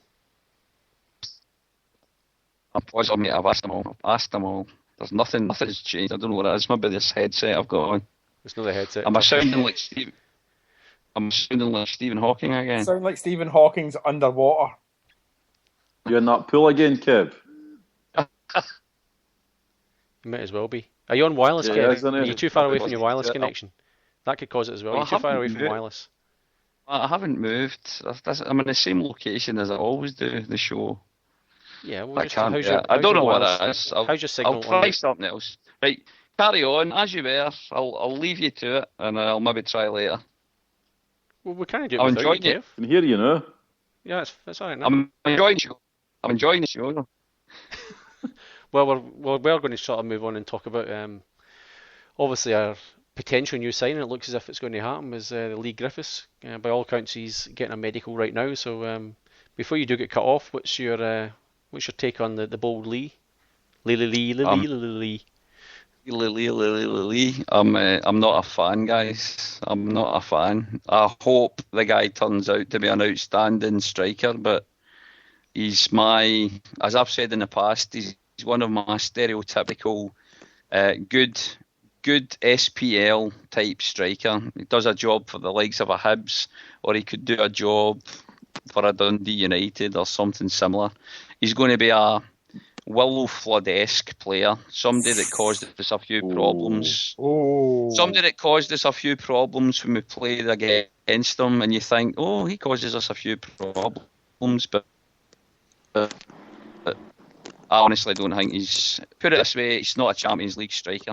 I hope to God I eat my words very soon after we sign the guy, but I don't rate him. I don't rate him at all. And if that's our ambition in signing strikers, nah, sorry, doesn't do it for me, I'm afraid. What about you, Martin? What's your take on him? Look, you look. We want to be going out and signing absolute top quality. The only thing, and I don't know if he's that good. However, we've had a good look at him. He's played against us. He's young. He can improve a bit. I think it's worth. Look, it's all going to come down to the deal. I'm happy we've signed him. If we have, I'll be happy enough if we sign him if it's the right deal. And I think it's not like, at times we sign guys from overseas. We've never seen him, or Lennon's seen him in one game, or Park has seen him in one game when he's flown out to see him. We've had a good look at him, so it's better than that. He also will at least get it a bit more because he's been to Selhurst Park. He's did all of that. Would I prefer us to be going and signing, maybe some guy called Messi? Probably. But let's get a crack and see, and I'm happy enough with it, sort of thing. And look, or a Finn Bogason, maybe. Some other guys that should be within our reach, but we just don't seem to have the ambition to Does sign. Finn Bogason do any good? I've never seen anything of him either. Is he good? The guy's the top scorer in the Dutch league right now. I think he was last season as well. Aye. But how come nobody else has gone for him? How have we not heard anybody else gone for him? Wasn't Johansson the top goal scorer? Well, when you say anybody else, he wasn't. Johansson wasn't, I think, far away from the same number of goals as Finn Bogason was. So, I actually thought, I'll be honest with you, I thought Johansson's a midfielder. Johansson's a midfielder. No, not that Johansson. The Aaron Johansson, Johansson, isn't it? The American guy. Yeah. Right. See, I actually thought at one stage where the Lee Griffiths thing was just a smokescreen for something else. As in, the whole press was running with it, and I think it was just this little part of me that thought that Lennon was just feeding off them, because there was something else in the background. Because if you read the reports yesterday, they said they'd made a bid for someone else. It wasn't Lee Griffiths. It was somebody else. So, I dread to think second choice to Lee Griffiths, who the hell that would have been. If Lee Griffiths was our first choice, Pookie. Well, Griffiths wasn't. No, Griffiths, because they said again, this was about a week or so ago. Lennon actually came out and said that they pursued a particular player, and they were, because it wasn't a certainty, but they'd certainly he said they put a lot of work into it, and it just never worked out. The deal was dead, and I think that was, whoever it was their first target. So, but again, if you read, I can't remember where I read it yesterday. Maybe it was on Kerrydale Street, but there was some sort of bid made for, again, another player. Out with, they said it was overseas. It wasn't obviously a Scottish or English league player. So who knows if that's still going to come off as well. But yeah, I'd be interested to see. I mean, I think kind of the same as most people. Is Lee Griffiths any better than Stokes on his day? I don't know. I mean, No. Both of those. No. I guess the way I'm looking at it is, are they individually? Are they as good as each other? Well, probably. I mean, Griffiths is probably more of that sort of. I guess unpredictable kind of goal, goals from outside the box, maybe better at taking free kicks and stuff than Stokes is. But so I can see people's argument about, is he any better than Stokes? Are we bringing in somebody in that's any better? But Stokes for me is a second striker. Probably Griffiths is probably a second striker as well. But when Stokes was playing with Hooper as a partnership, they were fantastic. So maybe that's what they're looking at, is actually having the two of them rather than saying, Griffiths is a replacement for Stokes, or will be over and above Stokes in the team. But maybe the thought is that two of them playing, it can effectively become, partners, do the Hooper Stokes partnership again and get that up and running. You know what I mean? So you don't know what's in Lennon's thoughts, but so that could be something they're looking at as well. They obviously don't fancy Pookie because, well, for me he's been very average. I reckon, that's to be blunt with you, but. Maybe they're just looking at someone like him, they were hopeful he was going to come in and do a job, but hasn't quite hit the ground running, and they're maybe making excuses for him. He's shy, he's quiet in the dressing room, and he's finding his feet and all that sort of stuff. So maybe they're just trying to find somebody they know can put the ball in the net in Scotland. Tumbleweeds. Maybe doesn't really. He's it's not an inspirational signing, put it that way. Again, I hope to God I'm wrong, and I hope the wee man goes on and bangs in 15 goals between now and the end of the season for us and ends up as top scorer next season. But I just cannot see it happening. The wee guy, from what I remember of seeing him, the wee guy flattered to deceive. I hope a lot of this is because of the fact that I'm over in Oz now. I don't see him. I've certainly never seen him play with Wolves. I know he scored a few goals for them. But I just recall the days he was playing with Hibs. And not for me, he was your decent SPL player. But would I be interested in signing him? No chance. So, I'm disappointed that, on the deadline day, looked like the whole. It's been mentioned for a while now. I always thought it was a wind-up, but nah. You're coming and going, Kev. So I guess that one of the things I was sort of reading, during the week is that, it's kind of split the fans a little bit about whether they actually want Lee Griffiths there, and a big part of it was the so-called racist. He's a racist, because of some tweet and stuff like he sent out. But I guess I was curious to see, what other people's thoughts were on that. Is he the sort of guy that you want to be bringing to the club? Are his beliefs and morals, that bad, and like he shouldn't, be gracing the hoops and stuff, or is it, do you just forget about those things that happened in the background, and that's his personal life, and that should be personal? And what did he do, Pat? I don't even know what you're talking about. To be honest, Pat, I don't know either, mate. He sent some guy was when he was with Hibs last year. Some guy was basically haggling him on Twitter. And his comment was something along the line, and it was like, I can't remember the name, but it was some like an Arabic sort of name the guy had, and it was, and he'd said something like, basically, F off back to your own country. It was something like that. That was it. That was the crux of it. So, and Wolves were involved, and I can't remember if he got reprimanded or not. Maybe it was like he suspended from Hibs or he get fined or something. I can't quite remember, but that was kind of the basis of it. All right. Okay, I actually didn't know any of that.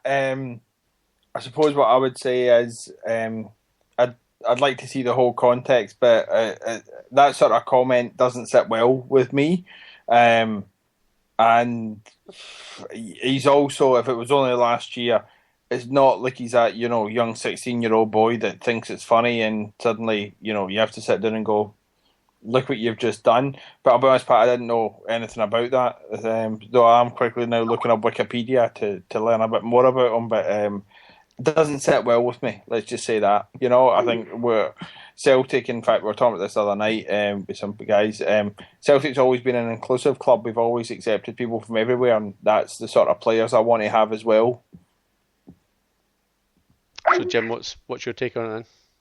After hearing, I'm just going by what I'd read on the whole thing last season sometime, but so I've probably not got the facts 100% right. But if I was right, what's your thoughts on, is this the sort of guy you should be avoiding just by the fact that he'd made one incorrect tweet at the wrong time and because he's being haggled, or do you say let's just forget about it, and just move on and hopefully he's matured and. It's not good, is it? It's not good, but I don't know. I'll think about it more if he signs for us. But as I say, it's all news to me, mate. I'd really need to read up on it and see what happened. I've not heard it before. But it's not good. It's not really the kind of thing you want for a Celtic player. I don't think personally, anyway. Look, I think you'd want to see the whole story, and I don't. I'm certainly not. I'm certainly not justifying what he said because, as I said, I didn't know anything about this up to this point. But I think you'd want to see the full story and who said what when, just so that it's not taken out of context. And you go, a comment like that is very hard to not be taken out. Or sorry, it's very hard to be justified in any way. But you'd want to know. I think you'd want to know the full story before judging the boy. Well, see, my take on it, I just reckon there's a little bit of this holier than thou kind of attitude by a lot of fans, as if they've never said anything bad to anybody, you know what I mean? As if, when you were 21, 22, 23 years old, that you've never actually said and done anything bad to anyone. It's like, well, right, so he's done one tweet, he was very apologetic about it, he's said he's sorry, so what else do you expect him to do? Okay, I'm not saying that's his beliefs and stuff like that, but I mean, is it any worse than, again, I don't know what sort of people's religion in here, but are you trying to tell me when you're 18, 19 years old, when you see some Rangers fan and he shouts a bit of abuse at you and you don't call him a proddy orange bastard or something like that? Is that any worse than saying to somebody, F off back to your own country? Maybe that's airdrie, but I just prayed for their souls, Pat, so You're full of shit. I'm for Denniston, mate. If I was to shout that in Denniston, I'd have the whole place chasing me.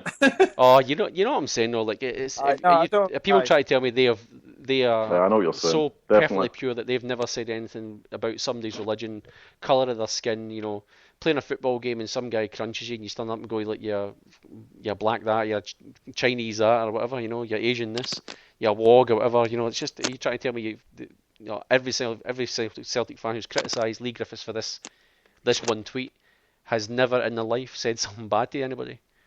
Anyway, I'm not condoning it, I'm not saying it's the right thing, but it's just like, wait a minute, boys, he's flipping, he's a human being just like everybody else, you know what I mean? He's going to make slip-ups, he's going to do the wrong thing now and again, as long as he's apologetic, which, from what I remember, he was. Whether he got fined, I cannot remember if he got fined or not, that's one thing I need to check as well, but let's jump on to something. We've got a new caller, so we've got Paul, who's got a very interesting picture on Skype, which is, he's got the hoops on, and he's drinking something that looks a little kind of bit purpley out of a green bottle, and it starts with a B-U-C-K on it. That's about all I can see. Guys? Not bad, Paul. So where are you? I think, is this Paul Higgins by any chance? Yeah, actually, I think I messaged you a couple of weeks ago. You did, yes. So how's it going? I think you're in Australia, you're in Melbourne, aren't you? Yeah, I've just moved to Melbourne at the start of December, mate, so first time caller, What you doing moving there, Paul? It's too cold, mate. But it's got a culture. Culture in Melbourne? Oh, come on. Aye. I'll tell you, I'm not used to this weather, guys. I've been, especially last week when it was like 42, 44, it is, mate, yeah. That's normal, Paul, that's what happens. That's like, all year round. It's like this. Don't worry, mate, I'll be about 13 next week in Melbourne. It's a balmy 25 to 30 degrees every single day, guaranteed. If you don't like it, contact Robert Doyle at the council. He takes care of that. He takes care of the weather. That's right. So Paul, I don't know if you've been listening. What's your thoughts on the whole Lee Griffiths thing? Are you for it? Are Well, you against it? I think he'll do a job, mate. I think he'll do a job. Obviously, a couple of his tweets don't know what you're looking for, but I remember a certain Derek Riordan done the same thing, mate. Do you know what I mean?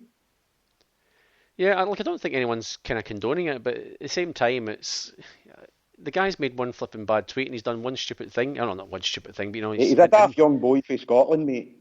Exactly, that's kind of my point. He's a daft young boy for Scotland. Yep. So I'm not condoning it. I just think it's a case of just take a step back, boys, and have a think about what you've done in your life.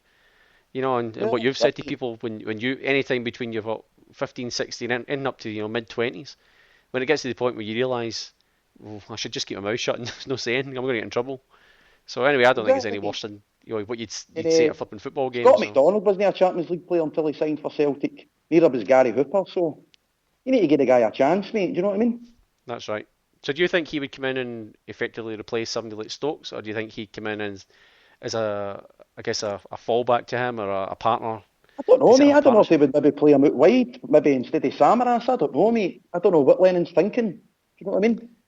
Well, that's an interesting one. That's one we haven't spoken about. Is if you heard the intro at the start, we mentioned a few sort of names there, and the very first one in the lot was the bold George, big gorgeous George. So I guess what's the thoughts on him? I mean, I guess I'll maybe put it to you first, Jim. What's your thoughts? Will he leave, or if he does, is it going to be a massive loss, or are you glad to see the back of him? What's your whole take on it? I don't think it'll be a massive loss. I'm glad to see the back of him. I don't know, he's just one of the players that come and go, and it mostly goes rather than... Because, again, I don't know what he's done for the past few seasons. Everybody is on what he's done in Europe, but he had a few good games. Big deal, he's been there, 6, 7 years now? Is it as long as that? It must probably be. Would be, yeah. Yeah, I mean, he's not done a hell of a lot in that time, he came on loan. He came on loan first from Man City, didn't he? Then he actually eventually signed. So, yeah, Martin, what's your thoughts? Do you think he's... The big man took a wage drop to come to Celtic as well. I mean, I remember that game at Ibrox. I was at Ibrox when he scored the 2 goals, and I love the big man, but I think it's maybe time to go, do you know? I think you're probably right. Martin, what's your thoughts? Look, my thoughts are, and it's funny, I remember when we signed him, Jamie Burchell from the Lost Boys made a comment that he talked to some Man City fans and they said, you're going to love him for a week and then get so frustrated with him for about 3 weeks, and then love him for 2 and get so frustrated with him for 3 or 4. I think that's just been him. I think he, on his day, he's absolutely brilliant, and I just don't think there's probably enough of those days. I think, as I said, there's times when you're right. We all talk about the certain games, against Ibrox when he just ripped him apart and everything. It was brilliant, but to me, there's not enough of those sort of thing, and we're not. We don't have that luxury of we can. I suppose he reminds me a little bit of, and it's going to sound maybe a bit strange, but Paddy McCourt. On his day, he was brilliant, but when he wasn't on his day, he was sort of nowhere type thing. I would think, thanks for the memories, mate, and and again, I'll come back to this thing. It's going to depend on the deal. So thanks for the memories. So if it's at the right money, you can stay, but if it's not, thanks, mate. Take care, and good luck. It's been nice knowing you. Yeah, see, Matt, I'm one of those guys. Sorry, Pat. It's not meant to be a don't let the door hit you in the arse on the way out or anything. It's not meant to be that. It's just meant to be a look. Have you just ran your race with us, mate? That's kind of my thoughts as well. Like, he's frustrated me probably once too often in the years gone by, and it's just the Lennon persists in playing him up front, and I don't know anybody who actually thinks he can play as a centre forward role. He did it once against Rangers that Paul was talking about on that particular day, and played brilliantly. But that for me is just he's lived off it ever since, Pat. Yeah. A couple of he did well in Europe last season. I'll give you that, and he did well in the qualifiers. Credit where it's due, but he did nothing in Europe in any of the other kind of 6 games that we played. And what's he done this season either? Sorry, say again? What's he done the rest of the season? What's he done in the league?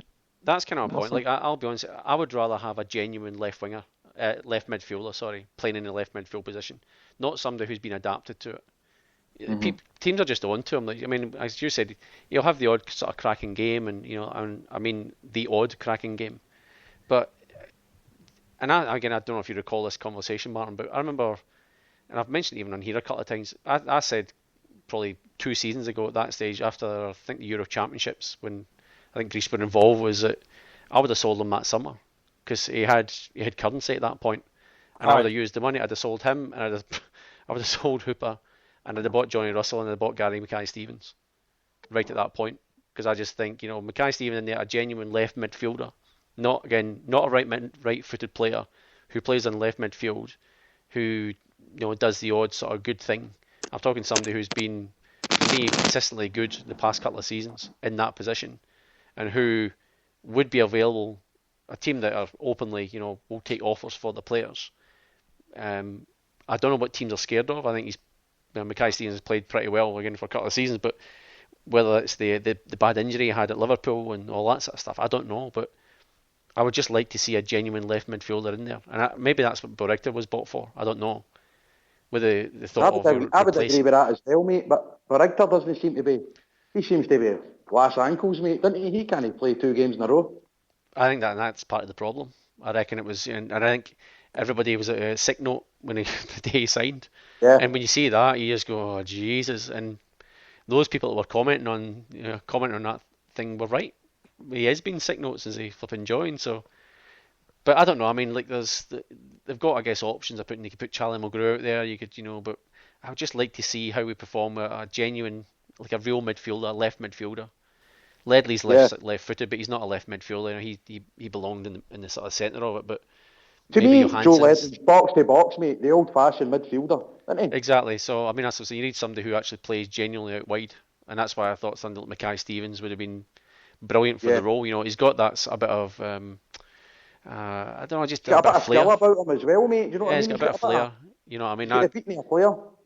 Look, Kev kind of winds me up about this. I do have a bit of a soft spot for Dundee United, so I sit and watch my SPL highlights and stuff like that on a Sunday morning, watch a game. So I know a little bit about how they're playing and stuff like that. But I think for me, he's performed a fairly high standard in the Scottish Premier League for a couple of years now. But whether other teams are just scared of the injury that he had, I don't know. I don't think he's been that injury prone since he signed. I think he signed from Airdrie, didn't he? For Dundee United, I can't remember now. But I'm actually surprised that nobody else has actually come in for him, even like Championship teams or League One teams down south, because he does the business, mate, doesn't he? Yep, that's kind of my point. Is like what they're scared of? Is it the fact that was his injury that bad that it could just go any time? Or I don't think Dundee United would be unreasonable in their demands for somebody like that. I mean, they've obviously got a few good players up at Tannadice, so I don't know. So anyway, getting back to Samaras, I'm kind of the same as probably most people. I think Celtic just need a bit of a change as well. I mean, we had Neil Lennon's team won, when we obviously qualified for the knockout stages of Champions League and all that sort of stuff. And that was great. And I remember saying, I think at the end of last year, was that is that the end of Team 1 and is he going to rebuild Team 2? When Yama was gone, Hooper was gone. And this has kind of been Team 1.5, so we haven't. I don't think we're actually got Team 2 yet. It's not really went to plan, mate, hasn't it? No, it's not really. And it'll be interesting to see, obviously, what they do. I mean, Griffiths is. I'm not sure he's the core part of it. I think he's kind of a fallback player, but I reckon Lennon's obviously got an idea of how he wants to play, and hopefully Johansson's sort of going to do that for him as well. But up front, we just haven't. They haven't nailed it really, have they? No, it's not happened this season, mate, hasn't it? No, it's not. Pookie, I hope the boy does well, but it's not really happened for him. I do have a genuine fear about Pookie. I just reckon he's turning into one of these sort of Harold Brackback guys who, again, he'll score a couple of goals in one game and then disappear for long periods of it.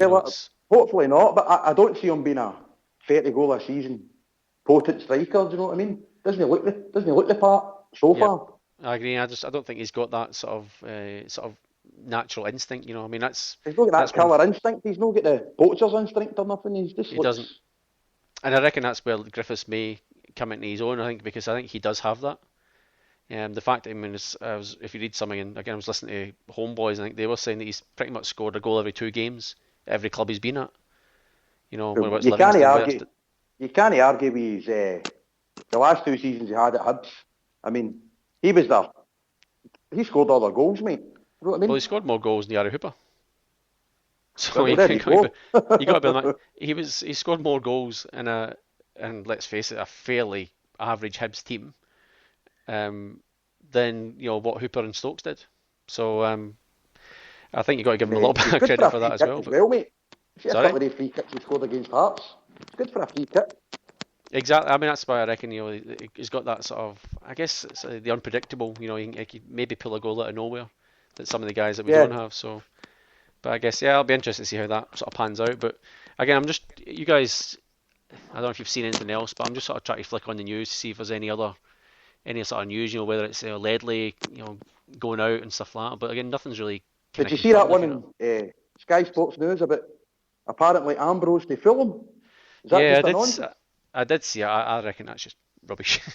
So there was talk of Fulham being interested in Ambrose, but I think when you've got a defence that's working that well at the moment, I can't see how that would benefit Celtic in any way, shape or form. So unless it was going to silly money, but if you're going to sign a Celtic defender, it's going to be Van Dijk, Just hold on, Paul. So what was that, Jim? Sorry. If you're going to sign a defender for Celtic, it's got to be Van Dijk. That's the guy you would go for. At his age, he's got everything that you'd ever want in a defender. Yeah. Especially after that free kick last week as well, Just everything in a defender. I don't know, one of the best defenders I've seen in a long, long time at Celtic Park. He's good. He's confident on the ball as well. It's good to see a defender that can play football. That's it, Paul. He can play football, he can bring the ball forward, he can pass the ball, he can obviously hit a free kick. No, I mean, he's got a wee bit dodgy, obviously, with some of his tackles and then run about the box, but he's only a young boy. But so, Martin, still a young boy, maybe. Is he 22, 23? 22, I think, isn't he? 23. Young. So, Martin, do you reckon there's any truth in it of Ambrose to Fulham? Nah, I don't reckon at all. I think it's silly paper talk, basically. I think I'm with Martin on this one. I think that's just. It's just not going to happen. I don't see it myself, mate. I seen it on Twitter earlier on, and I thought to myself, that can't be. That's just one just came out from nowhere. I'll tell you what, we're that far away from it, would we, Well, I know. So yeah, I'm flicking through Twitter again. There's still nothing. I mean, the bottom line is they've got the work cut out for the day. I mean, they're talking obviously 1 or 2 guys coming in, 1 or 2 guys going out, but it's after midday back there now. So it'll be interesting to see what happens in the next sort of 12 hours or so. So it's so I guess you're looking at the moment of Johansson in, Griffiths in, and probably Ledley out.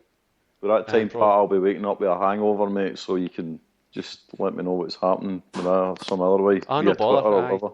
Well, I'll probably be woken up with my kids at 5:30 in the morning. So I'll give you a buzz, Jim, if that's all right. That's good, mate. I'm going for a wee swim down at the beach tomorrow. That'll do me, mate. Hard life, eh? Hard life. It's a hard life.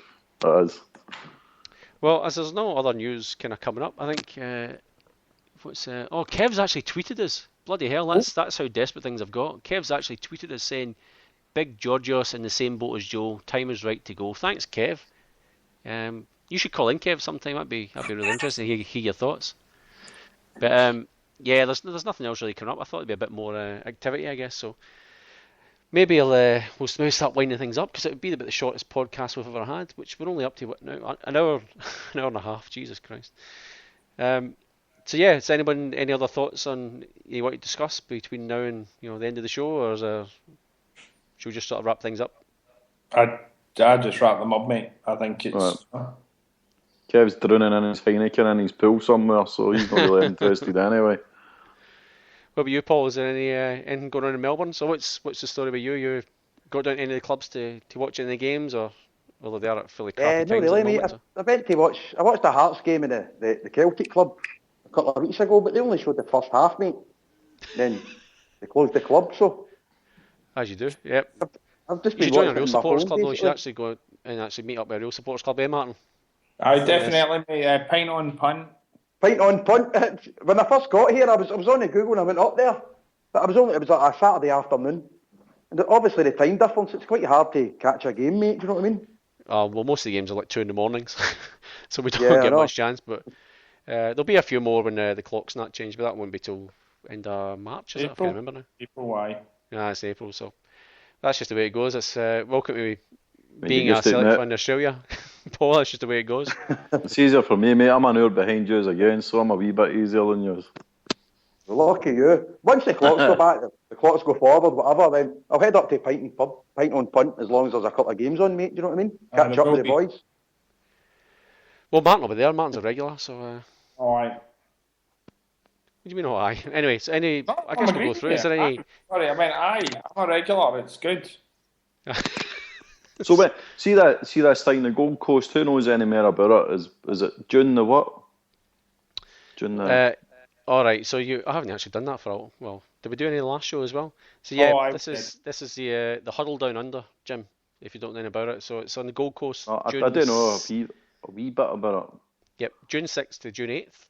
June 6th, There's right, there's okay. things like boat cruises going on. There's sort of band nights. There's a kind of meet and greet on the Friday night for everyone to sort of catch up with as well. So yeah, there's a bit going on. So anybody who's interested in who's in the country at the time or fancies a wee trip down under, it's you can either we don't really do much on Twitter. I think most people have went through the Facebook group. So if you go into Facebook and just do a search for Gold Coast Celtic, that should be one of the first ones that come up. There's a website which is www.gcceltic, so GC as in Gold Coast, so gcceltic.com, and that's got all the sort of details there. And so yeah, we've got a boat cruise was planned. I think it was only some like 70 or 80 tickets available for it, and all of them got sold within 3-4 days, so that's finished, gone. But there's sort of still a lot of stuff going on. The boat cruise is only sort of like 3 hours of the actual weekend, so get yourself down there, Jim. Sorry? Are you going? Are you going up to it? I'm one of the guys. I'm one of the foot soldiers for the bowl. Chris McMonigal helping things out. So yeah, get yourself down. I'm going. I'm only a couple of hours drive away, so I can't really have any excuse not to go. So I'll get down to that definitely. Well, we're actually toying with the idea, Kev and myself, as well. We do a wee podcast up there as well, so it's part of the Goldie. But we'll see how we go. But I don't think Kev's going in any position or any state to actually do a podcast. But I don't know if Kev will you would be making it. He sounds as if he's drowning somewhere, doesn't he? He's all right. He's toiling Paul. If you're still listening, Paul, he's been cut off from Skype, which has given us a few issues tonight. But Kev said to Paul to move to Perth because it's much better. So Perth's a shithole, is it not? Perth is a shithole. Perth's full of kangaroos and sharks. Hello to all you people in Perth listening, if anyone actually is. So, all right. So there's anyone can Gold Coast, get in touch.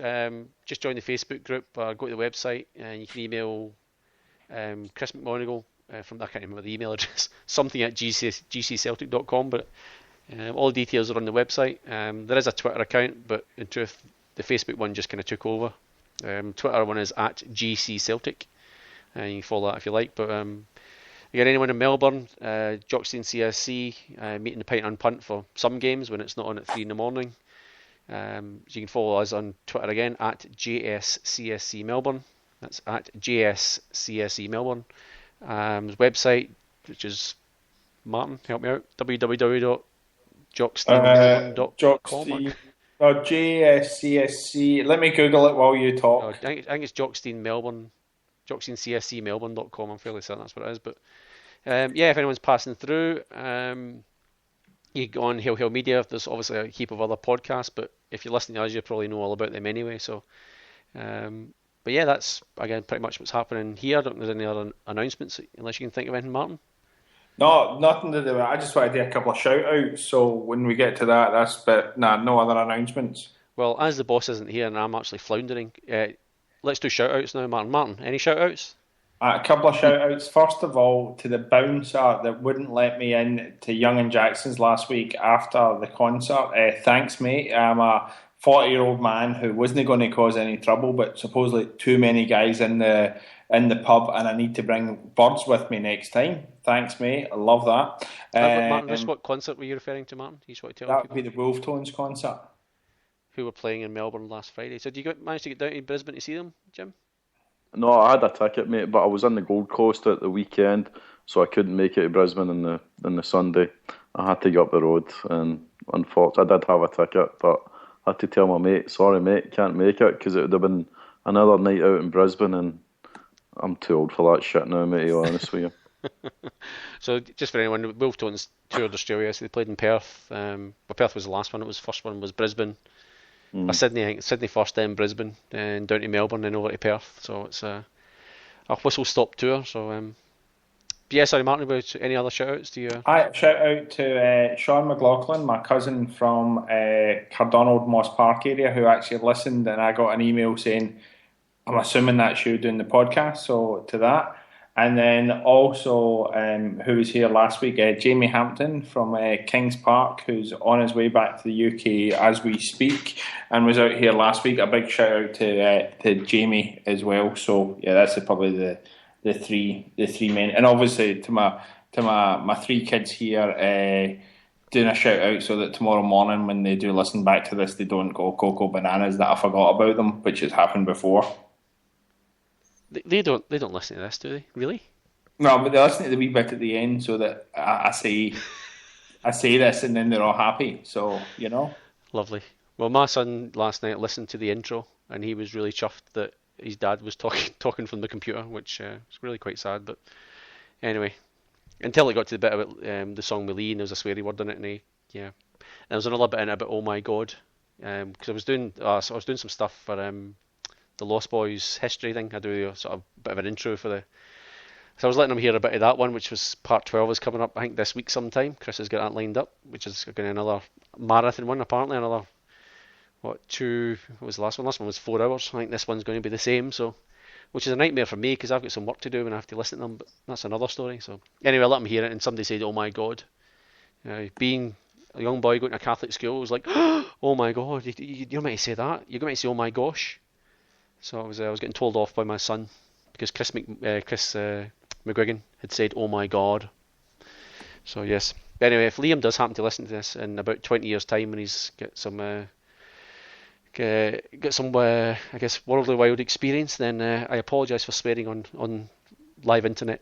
Anyway, that's enough from me. Anybody, anything else to say? Anything interesting, boys? Are you no more mentions, Martin? No more mentions from me, mate. All right, and I'm still checking online. I still cannot see any confirmation of the Ledley stuff, so we shall see how we go. Jim Reynolds, thank you for calling in again. Thanks for Paul for calling in. Thanks for Martin Kelly for calling in. Thanks for the new guy, Kevin Hill, all the way over in Perth for calling in and completely ruined the show and leaving me. Oh man, I'm been floundering here. I've got no idea what I'm doing, so I'm just waiting to press the flipping button and get me off of this thing. So apologies to everyone for if the call quality wasn't exactly the best. So I blame Kevin. He's internet. Have they got internet over in Perth? No, I don't think they have. I mean, I don't really want to insult anybody over there, but you know, kangaroos pressing the buttons and all that over there, haven't they? I think it was his dial-up modem. He's 56k modem. Yeah. So anyway, that's pretty much enough from us. So I will say, hail to everyone back in Airdrie, and if anyone's actually listening, back and get Lee, Tam the Hulya Bass. Yeah, I'll sign off. So hooroo, boys. Hail, and have a good weekend, and chat to you later. Hail, mate.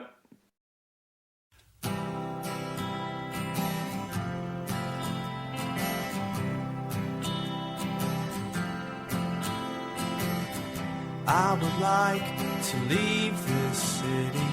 This old town don't smell too pretty, and I can feel the warning signs running around my mind. And when I leave this island, I book myself into a soul asylum, 'cause I can feel the warning signs running around my mind. So here I go, still scratching around in the same old hole. My body feels young, but